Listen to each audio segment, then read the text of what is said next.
Good morning and welcome to Church at Home with Rachael for Monday, the 28th of February.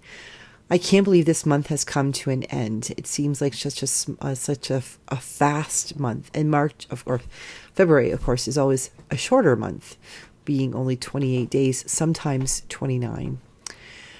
It got me thinking about things being short or small. And I've got this piece of paper here on my desk that says, "Do not despise the small beginnings," and the name Zechariah. I wrote that down a while ago. I don't know. I don't think that that's the Zechariah in the Bible. It's probably an author named Zechariah, and I did not do my due diligence in writing it down and getting the copyright information. Apparently sometime it seemed like a really important sentence, so I wrote it down and forgot where it came from. But it got me thinking about, February is a small month. It's a small beginning to the year, really. And sometimes for a lot of people, February feels like that first month. January is sort of catching up after Christmas and everything's crazy and, credit card bills after Christmas and things like that. But February feels like, okay, now we're here. We're into 2022 or whatever the year might be, and we're getting going. So it's just like a beginning of the year, really. And it is a small beginning. We only have 4 weeks, 4 7-day periods, no more, no less. Well, once a year or once every 4 years, we have 1 extra day. So it's a small beginning. And there's something important about that, about recognizing that sometimes it's the small things that can lead into the bigger things. One really obvious example of that is my dog, who is laying on the floor beside me, eviscerating his shark. It's his toy he's had for a couple of years, and for whatever reason, today is the day he's determined he's going to rip out all the stuffing from it. He's got quite the precision too, and my floor is an absolute mess.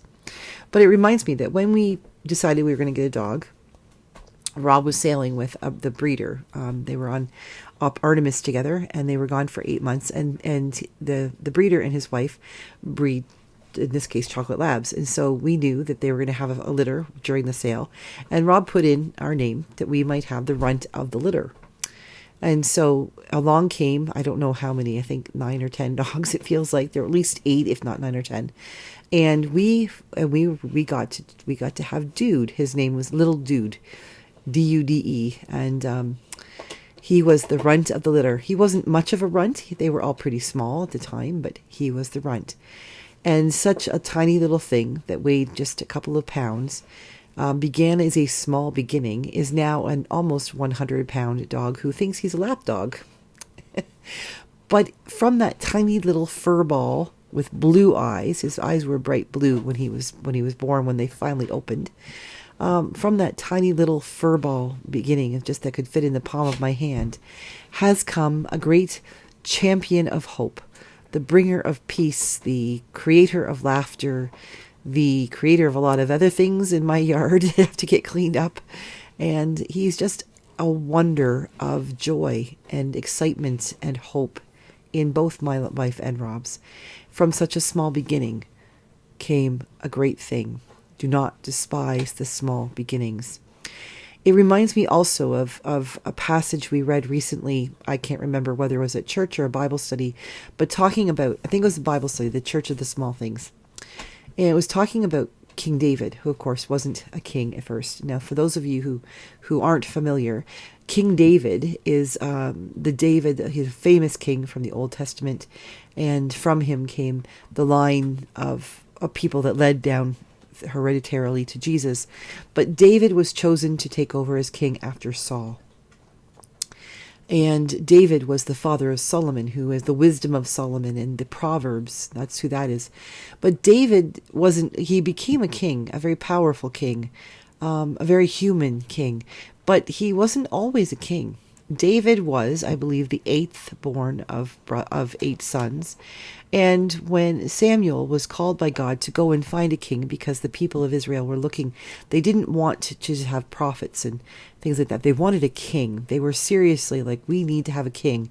We need to be just like everybody else. We need to have a king. And so God appointed Samuel to go and find who this future king might be. And so he was sent to, I believe it was to Jesse, and then to Jesse's sons. Well, Jesse had lots of good looking, appropriate sons. And so Samuel interviewed them and took a look, and no, God said no, God said no, God said no. Got all the way through the list of the guys, the sons that Jesse brought to him. And he's like, well, surely, God doesn't make mistakes. Like, is there one missing? Well, yes, my youngest, David, but he's a shepherd. He's out in the fields. He's just a boy. Like, why bother with him? And Samuel, oh, no. Bring him in here. And so the youngest of them, the least, the small beginning, the smallest of these young sons was brought in front of Samuel, and he recognized him, that this is the one, this is the king. This is the one that God wants to anoint as the king of Israel. And so he anointed him right then and there, and he proclaimed that he was the one chosen by God. This one that wasn't even the second or third thought of. He was an afterthought. Samuel had to ask the dad, okay, do you have any more boys laying around? I imagine if there had been girls, they would have been skipped over at that time. But the idea is that God had something in mind in a smaller, younger package. And it didn't matter that he wasn't the oldest born. And you see, you got to remember, who becomes the king? The oldest. So when the Queen Elizabeth II dies, or decides that she's ready to abdicate the throne, as some have presumed she might do at some point, the person who becomes king isn't just sort of whoever. It doesn't just jump down to Philip or something. It goes to the oldest born, which is Charles. And so Prince Charles would become King Charles, and then of course we've heard in the news that Camilla would be considered the queen consort. That's an aside. The point being that in this case, it was very clear that God was doing a different thing, because he didn't choose the firstborn. He didn't choose the secondborn. He didn't even choose the seventh. He chose the eighthborn. And he chose this young man to be the person who would be the ruler of Israel, who would go into battle, who would fight Saul again and go against things that he could never even have imagined as a shepherd boy. And that idea of the small, do not despise the small beginnings, is made very powerfully true when we hear the story of David and Goliath. When David is called to face off with the giant Goliath, who is the famous soldier who is killing off all those people, and no one can face him. And so the king gets David all of the equipment, the shield and the sword and everything he needs, and the helmet. And I can just imagine the way it's described. You can picture him putting the stuff on and sort of drooping because of the weight of it, because it was too heavy. He couldn't even pick up the sword to fight Goliath. How could he possibly win a battle and save his people? He was just a young, small boy. And yet God had given him gifts that no one else would have recognized, because they were such small gifts that they overlooked them. Great soldiers, great warriors fight with arms. They fight with shields and swords and arrows, and they fight big battles this way with clubs. And here's David, a shepherd boy, hanging onto a slingshot like any other young, self-respecting kid of the era.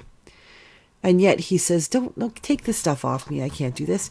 I just need something small. I need to use the gifts that I know how to use. And so he took 5 smooth stones, and with his slingshot, he took down Goliath.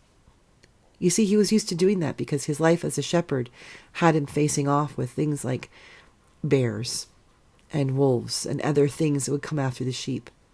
He was able to use small things that God put in his way, stones and a slingshot, in order to take care of the sheep that he had been given as a shepherd. And David then grows up to become the shepherd of God's people in that time. The shepherd that takes care of Goliath and saves the people from this awful monster and from the Philistines.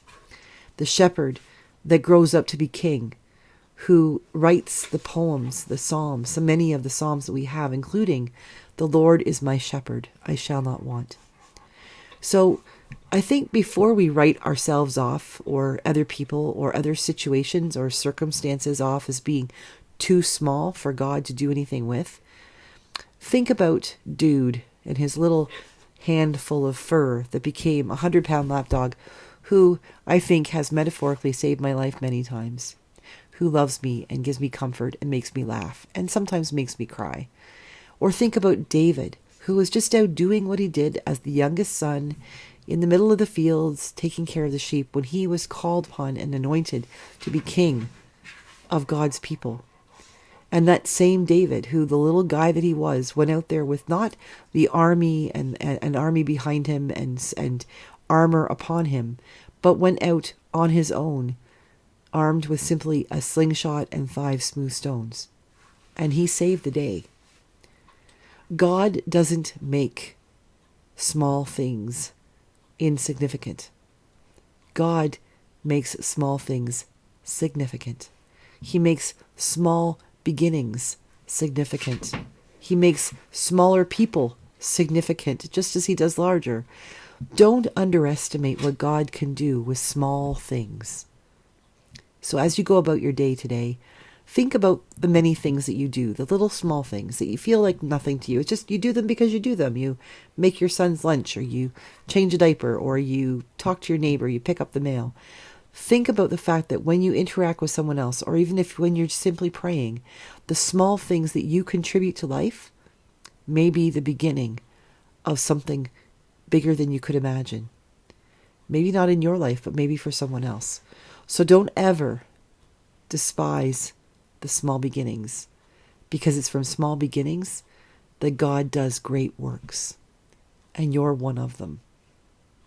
Have a great day at the end of this small month, and join me as we live into the great things God is calling us to do from our own small beginnings as we march forward into the new year. Pun intended. Have a great day, and God bless.